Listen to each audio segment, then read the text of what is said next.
তাকে শাস্তি দিব। আচ্ছা আচ্ছা মহারাজ, আমি এখনই যাচ্ছি ওই পতিতা নারীকে এখানে আনার জন্য।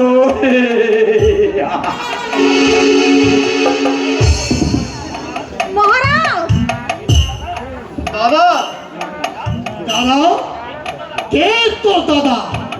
না না না, আমি তোর দাদা নয়। এই পৃথিবীতে কেউ কি জানে যে সৎ মায়ের পুত্র আপন হয়? দাদা তো মরে গেছে।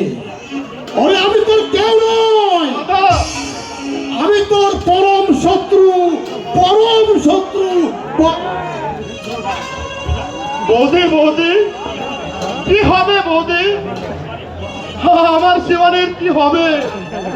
শান্ত হও ঠাকুরপো, তুমি একটু শান্ত হও। আমি জানি শিবানী তোমাকে মনে প্রাণে ভালোবাসে। তার এই নিষ্কলঙ্ক ভালোবাসার উপরে কেউ কোনোদিন অমর্যাদা করতে পারবে না। তবু আমি যে কালকে তোকে বিশ্বাস করতে পারছি না বৌদি, কারণ তার মতো চরিত্রহীন নরপশু এই উদয়পুরে আর একটিও নেই।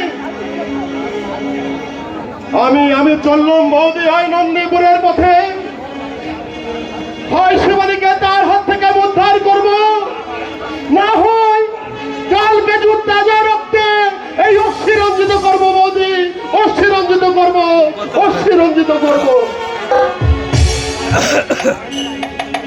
আমি দিব্যি দৃষ্টিতে দেখতে পাচ্ছি এই উদয়পুরে ভাগ্য আকাশে এক প্রচন্ড ঝড় উঠবে, যেখানে ভাই ভাইকে চিনবে না, রাজা প্রজার উপরে অত্যাচার করবে, নিম্ন বেতনভুক্ত কর্মচারীরা নারীর চরিত্র নিয়ে আঘাত